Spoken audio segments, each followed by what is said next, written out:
오늘 본문 말씀 선동하여라는 제목 가지고 나눠보겠습니다.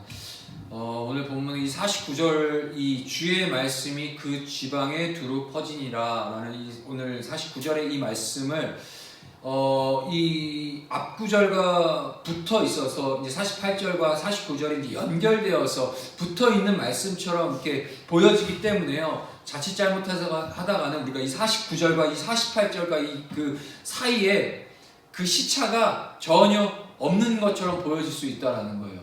무슨 얘기냐? 이를테면요, 유대인 회당에서요, 설교하지 못하도록 방해하는 이 유대교 지도자 무리들을 향하여서요, 사도 바울이 자신은 이제부터는 이방인에게로 향하리라고 선언을 했고요. 그 말을 이방인들이 기뻐했기 때문에 그와 동시에 그 복음이요, 당시 사도 바울이 거했던 그 비시디아 안디옥 전역에 퍼진 것처럼 보여진다는 거예요. 그러니까 바로 이방인에게로 향하리라 선언하고 그 복음이 바로 곧바로 즉시 이방인들이 이제 그 복음을 받아들이면서 즉각적으로 마치 복음이 그 지역에 만연하게 퍼져 나갔던 것 같은 어떤 시간적인 차이가 갭이 시차가 없었던 것처럼 느껴질 수 있다는 얘기예요. 근데요, 그것은 이제 사실이 아니에요. 사도행전에 나타난 이 사도 바울의 행적을요 토대로 바울의 연대기를 한번 구성을 해보면요, 사도행전 13장 4절에서 시작된 이 바울의 첫 번째 전도 여행은요, 주 45년에 시작을 했고요, 끝난 게 언제냐? 바로 주 47년도에 끝났어요. 이게 무엇을 얘기하냐? 이 본문을 포함한 그 사도 바울의 1차 전도 여행, 이 여행이요, 기간적으로 따지면요, 3년에 걸쳐서 진행되었다는 사실을 볼 수 있다는 거예요. 그럼으로써요, 여행 첫 해였던 주 45년에요, 이 비시디아 안디옥을 방문했었던 바울은요, 그곳에서 이 비시디아, 오늘 본문의 배경이 되는 비시디아 안디옥에서요, 최소 한 수개월에 걸쳐서 그곳에 있었다라는 것을 우리가 알 수 있다는 거예요. 즉 더 이상 그 유대인 회당에서요, 설교할 수 없게 된 이 사도 바울이요, 최소한 수개월 동안에 이 비시디아 안디옥에 계속 머물러 있으면서요, 만나는 사람들에게 계속해서 복음을 전한 결과로 말미암아 이 비시디아 안디옥의 전역에 그 복음이 두루 퍼지게 되었다는 사실을 우리가 알 수 있다는 거예요. 이해가 되시죠? 무슨 이야기하는지. 예전에 제가 한번 본문을 계속 강의하면서 이 비시디아 안디옥의 이 지리적인 배경에 대해서 한번 이야기 나눴던 적이 있어요. 3세기요, 이 비시디아 안디옥은요, 주전 3세기에요, 그 강성에 있었던 헬라 제국의 알렉산더 대왕이 죽은 다음에요, 그의 알렉산더 대왕의 휘하에 있었던 장군이었던 셀레우코스 1세는요, 이 중동 세계를요, 알렉산더 대왕 이후로요, 이 셀레우코스 1세가 중동 세계를 석권하게 돼요. 그리고요, 자기의 이름을 붙여서요, 셀레우코스 왕조를 중동 지방에 세우게 되죠. 그리고요, 그는요, 자신의 아버지인 안티오쿠스를 기념하기 위해서요, 안디옥이란 이름의 도시를요, 이 중동 지역에 16개나 건설하게 돼요. 이 오늘 배경이 되는 비시디아 안디옥 역시도요, 그 16개의 도시 중에 하나였다는 거예요. 우리 이거 분명히 제가 몇 주 전에 말씀드렸어요. 그런데요, 주전 25년 로마 제국의 황제 아우구스투스 군대가 이 비시디아 지역을 장악하게 되죠. 그때 이 비시디아 안디옥은요, 인구만 많았지 도시 자체는 별반 보잘것없는 도시로 전락하게 되었다라는 거예요. 그때 이 로마의 황제 아우구스투스 황제는요, 이 도시인 비시디아 안디옥을요, 비시디아 지역의 행정 수도로 지정하여서요, 대도시로 확장시켰어요. 로마 황제가. 그리고요, 자신의 황궁이 있는 로마 제국의 수도인 로마의 그 자매 도시로 이 비시디아 안디옥을 삼았다라는 거예요. 그래서요, 사람들은 모든 면에서요, 이 수도였던 로마의 복제판이었던 이 비시디아 안디옥을요, 뭐라고 불렀냐? 작은 로마다라고 불리웠다라고 얘기되고 있어요. 비시디아 안디옥은요, 이 아우구스투스 황제가요, 그 정도로 애착을 지녔던 대표적인 황제의 도시였다라는 사실이죠. 이 황제의 도시 비시디아 안디옥은요, 외형상으로는 여전히 황제의 도시가 맞았어요.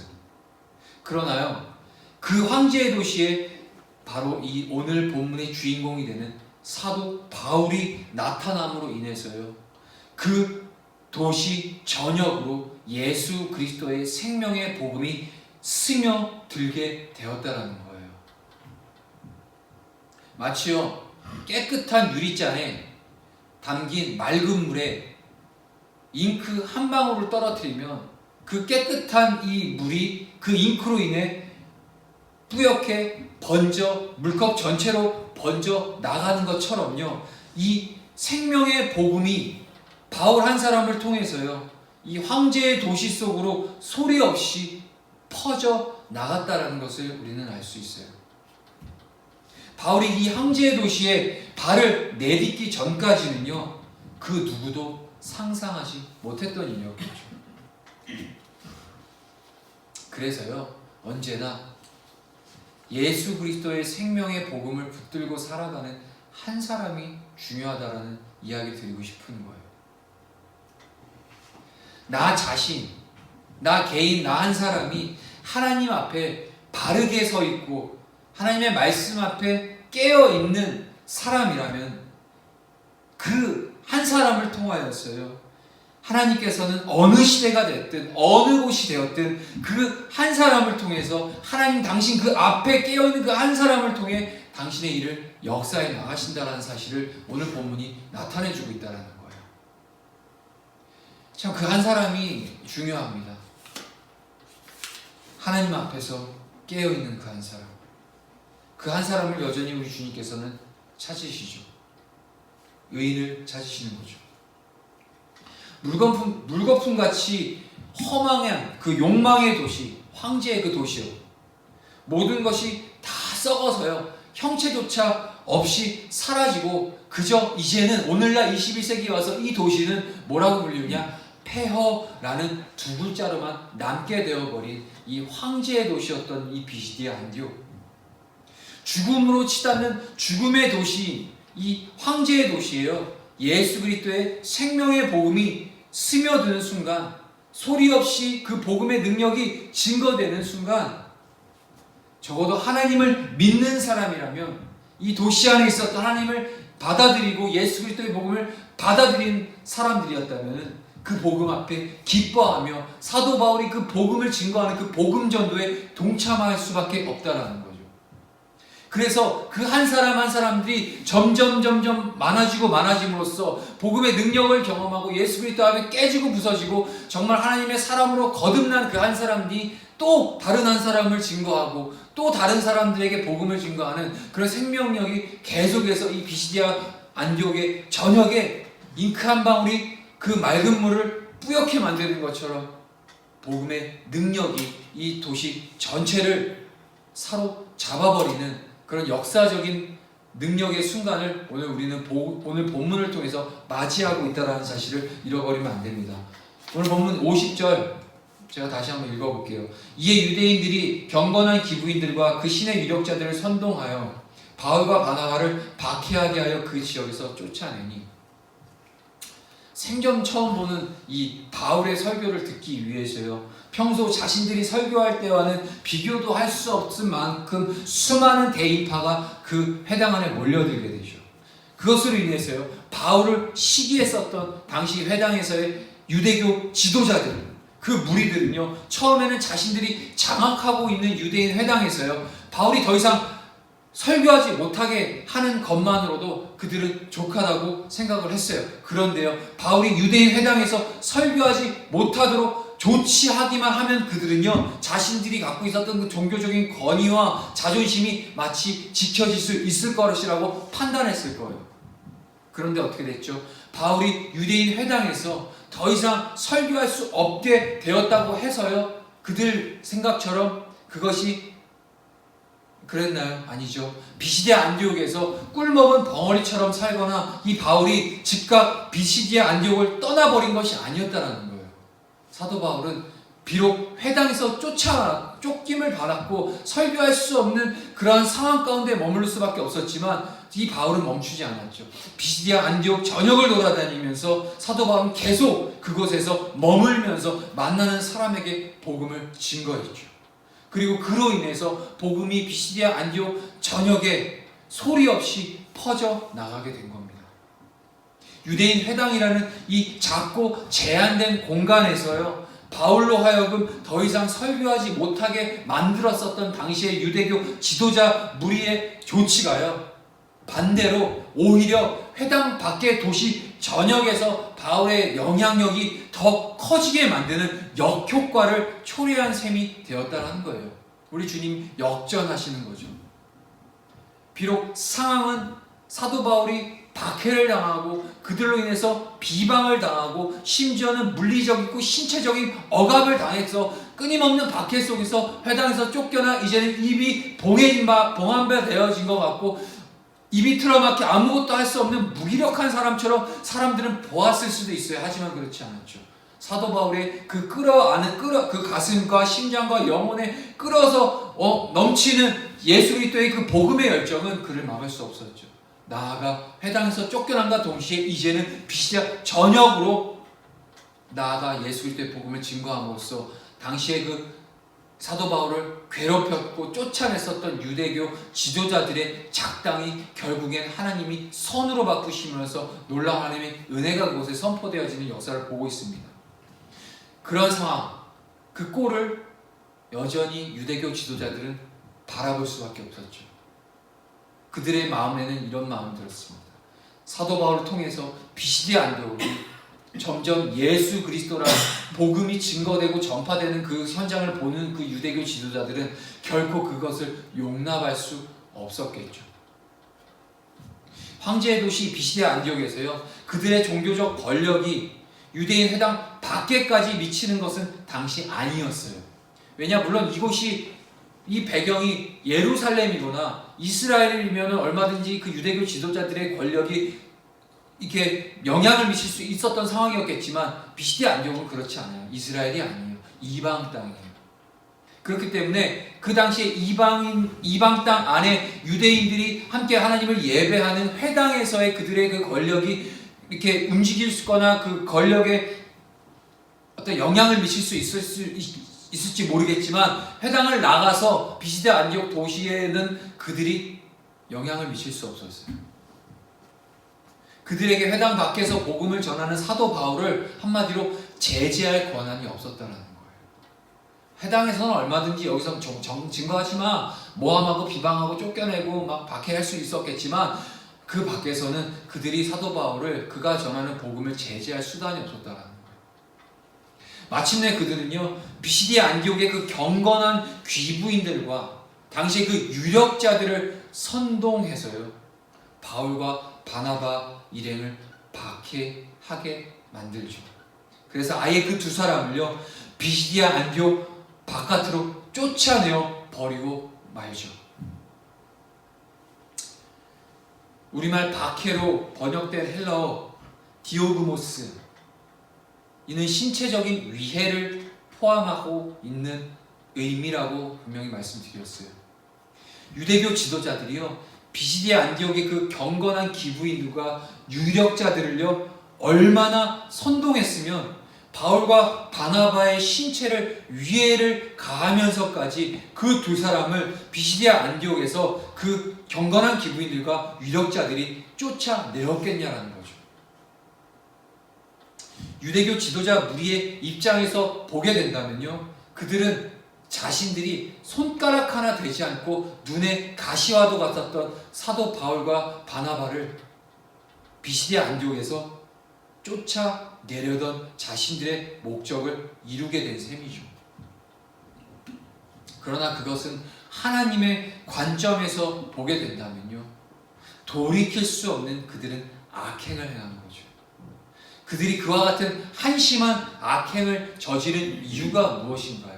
계속해서 지금 2주째, 3주째 나누고 있지만 오직 한 가지였어요. 그들이 사도 바울을 그렇게 쫓아내고 악행을 하나님 앞에 악을 행한 결정적인 이유는 바로 한 가지. 그들에 대한 시기심이었다. 이때 비시디아 안디옥에서요 일방적으로 쫓겨난 사도 바울은요 이후에 우리가 잘 알고 있는 말씀이 있죠. 고린도전서 13장 뭐라고 부르죠? 사랑장이라고 불러요. 이 고린도전서 13장에서요 사도 바울은 사랑에 대해서 다음과 같이 정의하죠. 잘 아는 말씀이지만 한번 읽어보도록 하겠습니다. 사랑은 오래 참고, 사랑은 온유하며, 시기하지 아니하며, 사랑은 자랑하지 아니하며, 교만하지 아니하며, 불의히 행하지 아니하며, 자기의 유익을 구하지 아니하며, 성내지 아니하며, 악한 것을 생각하지 아니하며, 불의를 기뻐하지 아니하며, 진리와 함께 기뻐하고, 모든 것을 참으며, 모든 것을 믿으며, 모든 것을 바라며, 모든 것을 견디느니라. 아멘. 사도 바울은요 이 고린도전서 13장에 나타난 사랑을 정의하면서요 어떻게 표현하고 있죠? 사랑은 무엇이다 라는 식의 긍정문 7개를 나타내고 있고요. 그리고 반대로 사랑은 무엇이 아니다 라는 식의 부정문 8개를 사용하고 있어요. 이 부정문마다요 아니다 라는 서술어를 빼고 나면요 나머지 단어는 사랑의 반대의 개념이 되게 돼요. 즉 다시 말해서 사랑이 선이라고 한다면 그것은 선의 반대 개념인 악을 의미한다는 거예요. 무엇이 아니다라는 이 부정문은 즉 악을 얘기하고 있다는 거예요. 이해가 되시죠? 이 부정문 가운데요 첫 번째 부정문이 있죠. 뭔가요? 바로 사랑은 시기하지 않는다는 것이에요. 사랑은 어떤 경우에도요 시기와 같은 자리에 머물지 않는다는 거죠. 사랑과 시기는요 서로 반대되는 개념이기 때문이에요. 사랑이 선한 데에 반해서요 시기는 바로 악을 말하고 있는 것입니다. 두 번째 부정은 사랑은 자랑하지 않는다. 이 자랑하다라는 의미의 헬라어 페르페리오마이, 이 헬라어 단어는요 허풍선을 뜻하는 페르페로스에서 파생된 단어예요.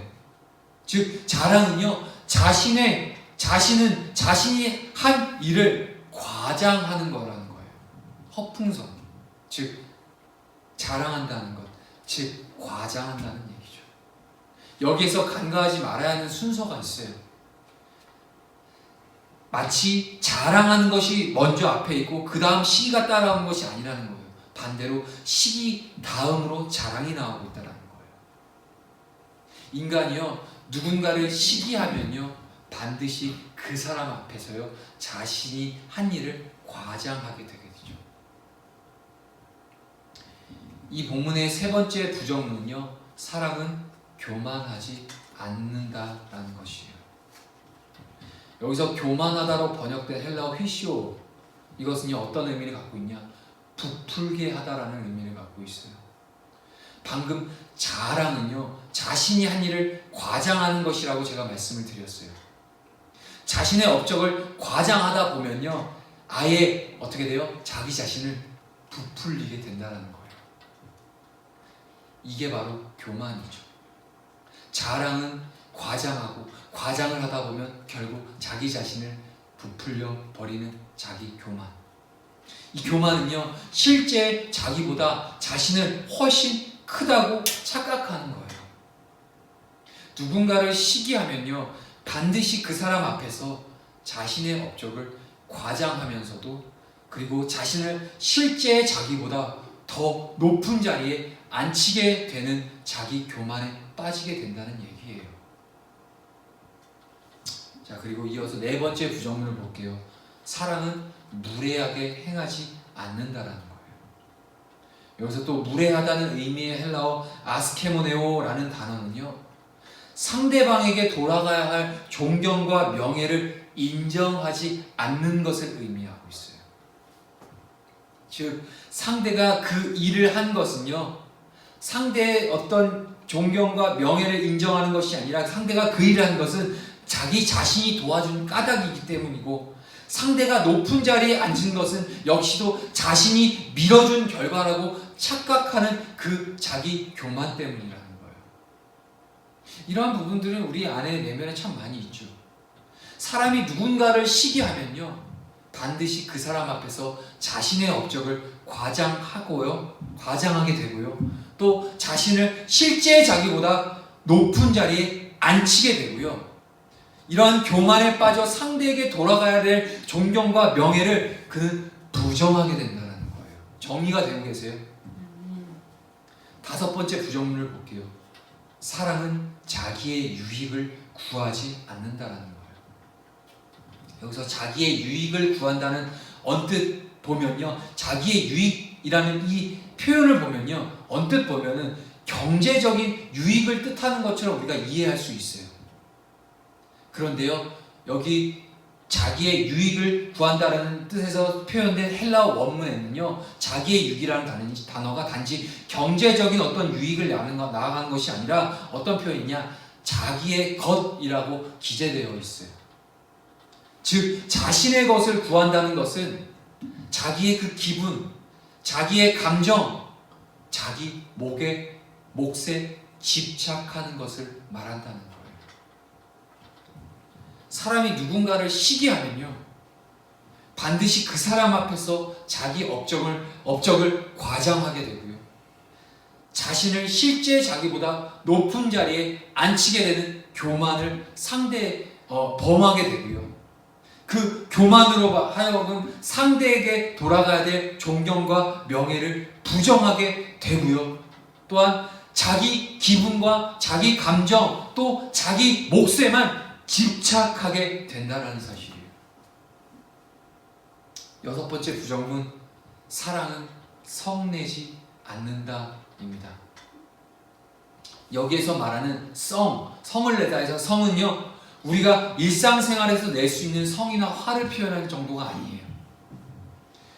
헬라어 파록시노라는 단어로 이 성을 내다라고 표현된 이 문장에는요, 어떤 뜻이 있냐, 발작적인 분노를 의미한다고 해요.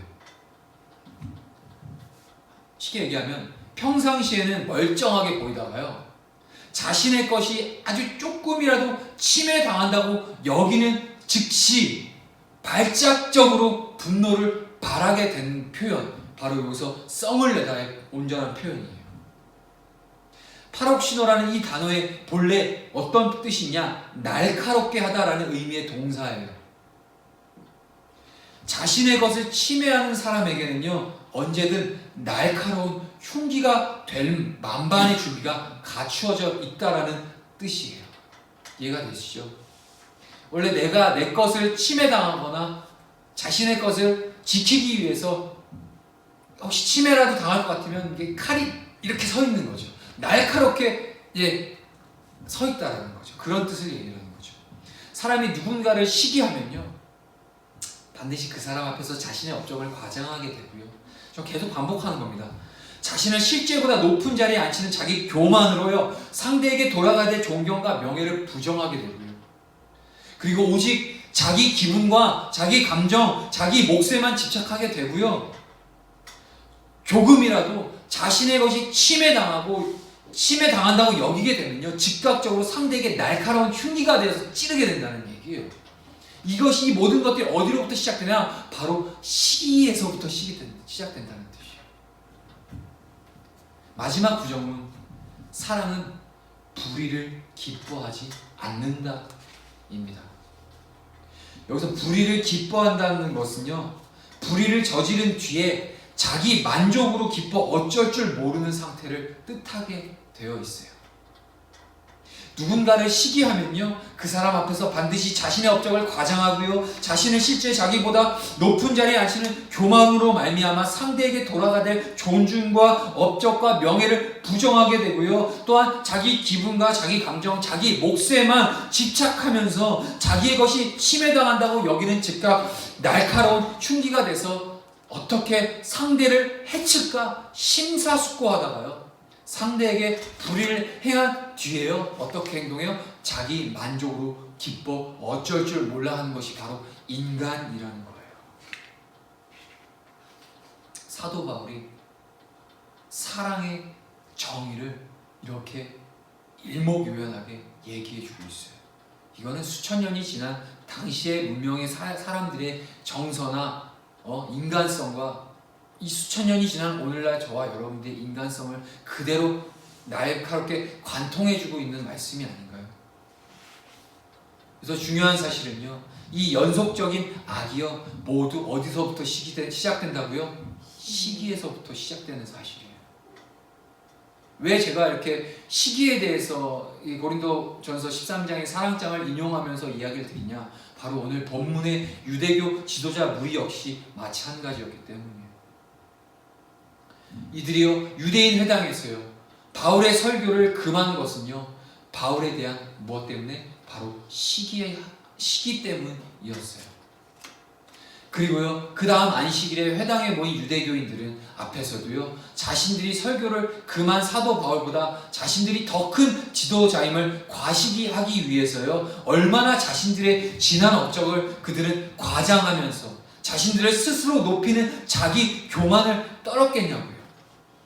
또 위대한 이 사도 바울에게 존경과 명예를 돌리기는커녕 사도 바울은 형편없는 인간이라고 그들은 매도하기 위해 얼마나 사도 바울을 폄하했겠냐라는 거죠. 그러다가요 바울이 회당 밖에서 계속 복음을 전함으로 인해서 비시디아 안디옥에서 자신들의 입지가 줄어들었다고 생각하는 즉각 그들은요 또다시 날카로운 흉기가 되었다는 거죠. 그들은 어떻게 하면 사도 바울이 다시는 비시디아 안디옥에 얼씬도 하지 못하게 할 수 있을까 심사숙고한 뒤에 그 도시의 경건한 기부인들과 유력자들을 선동해서요 사도 바울에게 신체적인 위해를 가하면서까지 바울 일행을 아예 비시디아 안디옥에서 쫓아버리고 말았어요. 그리고 유대교 지도자 무리가 쫓겨나는 바울 일행의 뒷모습을 보면서 그간 눈에 가시였었던 바울을 해치웠다면서 기뻐 어쩔 줄 몰라 하는 모습이 눈에 선하게 이 본문에서 보이지 않냐라는 거죠. 그들이 하나님을 모르는 사람들이었습니까? 그들은 하나님을 알지 못하는 사람들이 아니었어요. 그들은 모두 하나님을 믿는다는 사람들이었어요. 하나님을 믿어도요 그 누구보다 잘 믿는다고 자처하는 지도자 무리들이었어요. 그러나 그것은 먼 나라 남의 이야기가 아닐 거예요.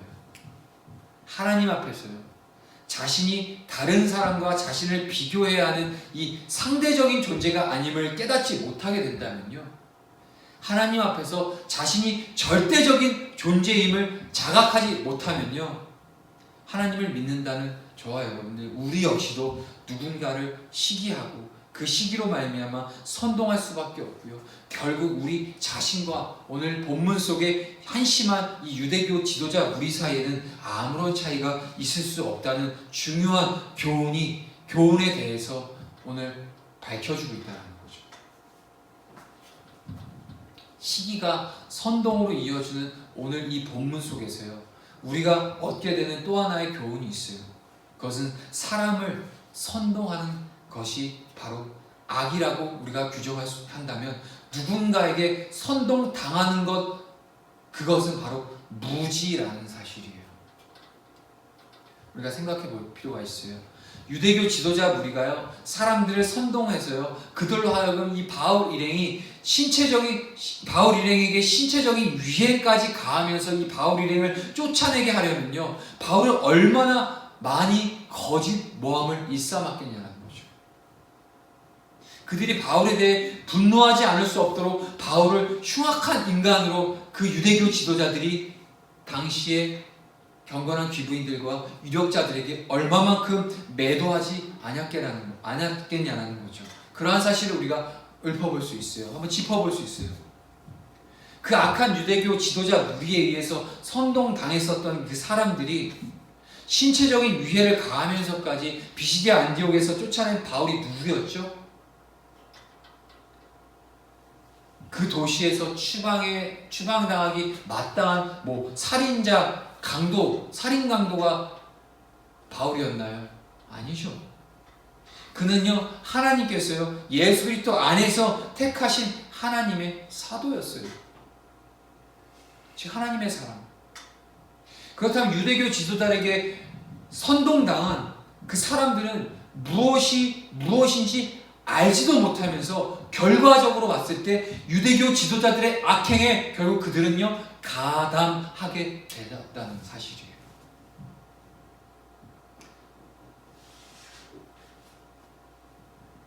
이 하나님의 사람을 유대교 지도자들로부터 선동당해서 하나님의 사람, 하나님의 사도인 바울을 쫓아냈었던 악행에 그들은 무지함으로 말미암아 악행에 가담해야 할 수밖에 없었고요.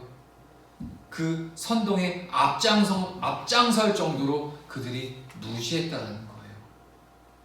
이러한 사실을 봤을 때 얼마나 우리에게 큰 교훈을 주고 있는지 볼 수 있어요. 오늘날도 수많은 선동들이 있어요. 뭐 정치적인 선동도 있을 것이고 어떤 종교적인 선동도 있을 것이고 결국 무지로부터 나오는 거죠. 어떠한 무지? 지적인 무지인가요? 학문적인 무지인가요? 아니요. 하나님을 제대로 알지 못하는 무지에서 말미암는 선동에 가담하게 되는 거죠.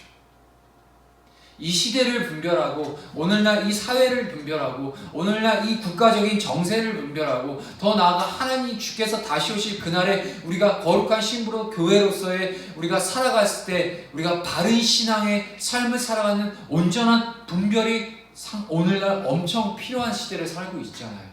왜? 사탄 거짓 마귀들은요 어떻게 해서 하나님의 사람들을 넘어뜨리게 하려고 만들기 위해서요 세상의 무지한 자들을 끌어내서 온갖 방법과 술수로 선동함으로써 그들은 알지도 못하고 그들의 매도에 당해서 하나님의 사람들이 끊임없이 핍박당하게 되고 거절당하게 되는 그러한 현실 오늘날에 쉽게 보여지지 않나요?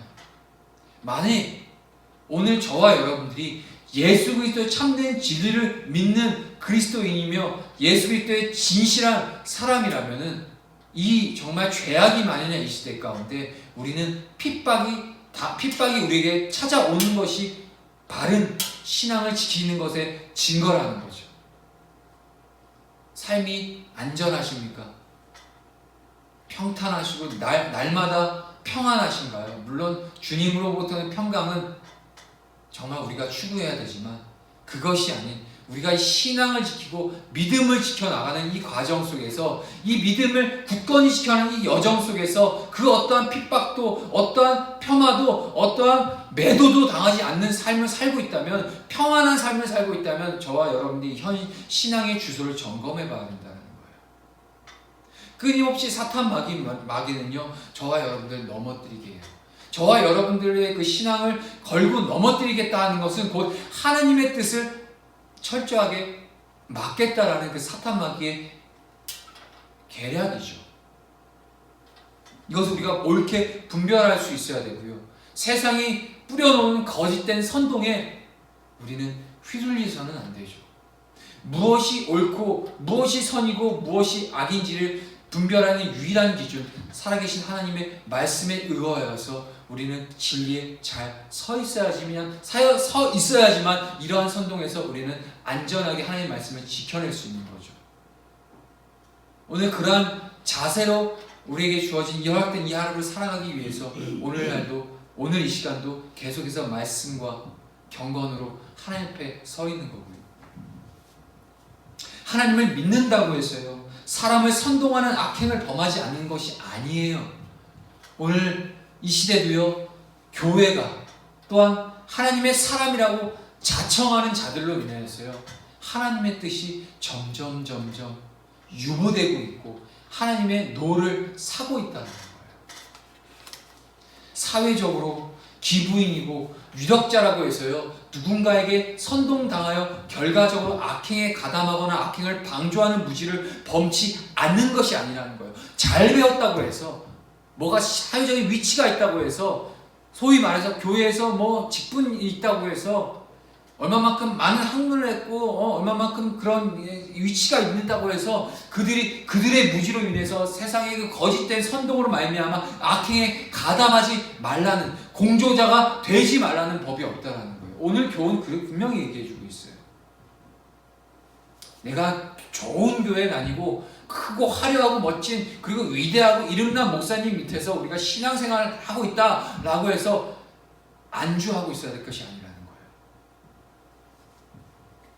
이후에 다음 시간에 제가 다시 한번 이어서 점검을 해보겠지만, 아무리 우리가 교회를 열심히 다니고 신앙생활 열심히 한다 하여도요, 사소한 문제나 작은 이속 때문에, 이권 때문에 얼마든지 주변 사람들을 선동해서 하나님의 뜻이 아니라 나의 이속을 차리기 위해서, 나의 뜻을 위해서, 자기의 뜻을 위해서 하나님이 기뻐하지 않으실 거짓된 선동의 선동자로서 얼마든지 쓰여질 수 있다는 것을 오늘 본문이 말해주고 있다는 거예요. 우리는, 사람은요, 인간은 누구나 다 그래요. 죄인이다 보니까요, 자기중심적으로 생각하는 경우가 참 많아요. 나는 늘 피해자죠. 그리고 반대로 얘기하면 나는 늘 옳은 곳에 서 있죠. 그러면 상대방은 가해자가 되는 거고, 나와 다른 생각을 가진 자는 다 거짓을 얘기하는 사람이 되는 거죠.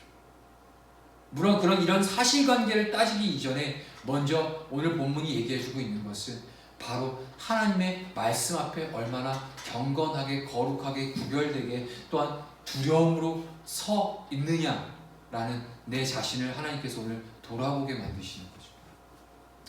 이제 맺겠습니다. 오늘 본문을 통해서 우리에게 주신 많은 교훈들이 있습니다. 이런 오늘날에 우리가 겪고 있는 이런 상황들, 환경들, 이런 사회 문제들, 나아가 멀리 갈 것도 없어요. 대한민국 지금 이 정세만 보더라도 수많은 거짓 선동가 무리들이 하나님의 사람들을 미혹하고 있어요. 하나님의 백성들을 진리가 아닌 거짓으로 인도해 나아가고 있는 그러한 모습들이 심심치 않게 우리는 발견할 수 있어요. 되게 큰 깊이 있는 묵상을 할 필요도 없어요. 대단한 신령하다는 어디서 그런 걸 가지고 볼 수 있는 거 아니야. 그냥 현상만 봐도 참 수많은 이런 거짓 미혹 속에 우리는 살아가고 있다는 거예요. 이러한 시대를 우리가 살아갈 때 얼마만큼 더 하나님의 말씀과 진리 앞에 우리가 서 있어야 될지를 다시 한번 우리에게 교훈으로 깨닫게 해주고 계십니다.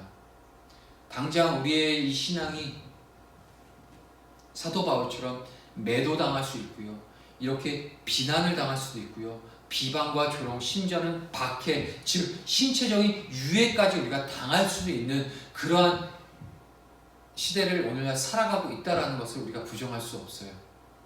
지금이야 우리가 온전히 지금 그래도 안전하게 이렇게 예배드리고 하나님을 섬길 수 있지만, 몰라요.